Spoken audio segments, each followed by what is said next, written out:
Black Watch, with Michael, the elections in I January, believe that the Black Watch should be brought home now. The Black Watch, it must be remembered, are on their second tour of duty in Iraq within a year. That is unprecedented in recent military times. And I think that the feeling in Perthshire and Angus and indeed across Tayside is that the Black Watch have done their bit. So you'd bring the Black Watch home. What about the elections in Iraq in January? That doesn't really matter. Well, I think it very much remains to be seen whether we will see elections in the proper sense of the word elections in Iraq in January. Allan Hendry, as a former serving soldier, what do you think of this move of the Black Watch? Well, they're professional soldiers, and as Sir Clive quite rightly said earlier on, they'll do a good job. And what we've got to remember is that the reason they do such a good job is because of the pride in the regiment. Now, the government's proposals are to disband one of the Scottish regiments, merge the other 5 into some sort of super unit, which will in fact cancel out the 400 years of Scottish military heritage. I want to move on to that in a minute, but we'll just talk about the situation in Iraq at the moment. Well, the situation at the moment is they're professional soldiers, and if they're told to go there, they will have to go there, and be assured they will do an absolutely excellent job. Clive Fairweather, do you think that we should have a vote in Parliament every time we redeploy British troops? We're moving towards that sort of situation. That's the sort of democracy we have these days. For do you think soldiers, it's right?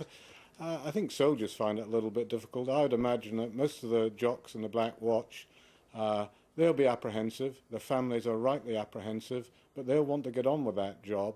What I think is important, we can't start pulling them back or voting about it now. We've got to give them their support. What I think has got to happen, though, is that at the end of the month or whatever they're committed there, they must be brought out and they should come home. Well, Annabelle Ewing, do you think we should have a vote in Parliament? Yes, we supported a vote this week because we're looking at a particularly unusual set of circumstances. We are basically now agreeing to ratcheting up of the UK's involvement in the war in Iraq, because let's call it what it is.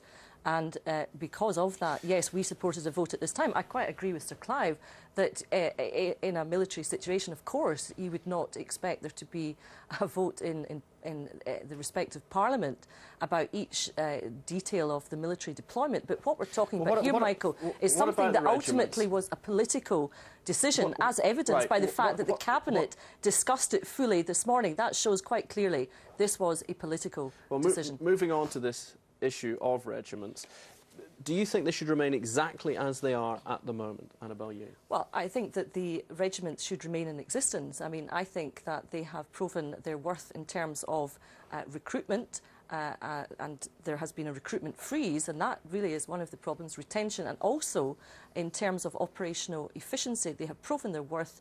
As Allan said, the esprit de corps is the key thing so you would keep them as they are at the moment? Absolutely. Right, well, Allan Hendry, do you think we should keep them as they are at the moment, or do you think there needs to be some change? No, I definitely think they should keep them as they are. And the reason I think that is because, as Annabelle quite rightly says, the esprit de corps, which has been built up in these regiments, not just recently, but over the past 400 years of military heritage, makes them into what they are today. But and that could is some you of the not best have that under a super regiment with, you know, have the regiments then? Each regiment having its own badge? I don't think so, because they would really be referred to as, you know, number 1 battalion and number 2 battalion and number 3 battalion, and they would lose that pride in their own regiment, which they have at this present time, which makes them, as Sir Clive rightly said earlier on, the best forces in the world. And there's no doubt that the Black Watch battle group will go there, and the insurgents who are in that area are going to find them a totally different force from what they've been fighting with the Americans. But as technology improves, does manpower therefore not suffer as a result? Well, as Brigadier Barnett said earlier, I mean, Brigadier Barnett is quite right. This technology has not been proven, and you cannot replace the foot soldier on the ground. I mean, how do you get a computer to go out and play football with the kids in the street, as the Black Watch have been doing down in Basra? And there is absolutely no doubt in my mind that when the Black Watch go up to their new area of deployment, they will do exactly the same thing there. And they will fall in with the local population as they did in Basra, and they will be well liked. Okay, well, Clive Fairweather, how dangerous do you think it will be to our capability to operate as an effective army if we do cut?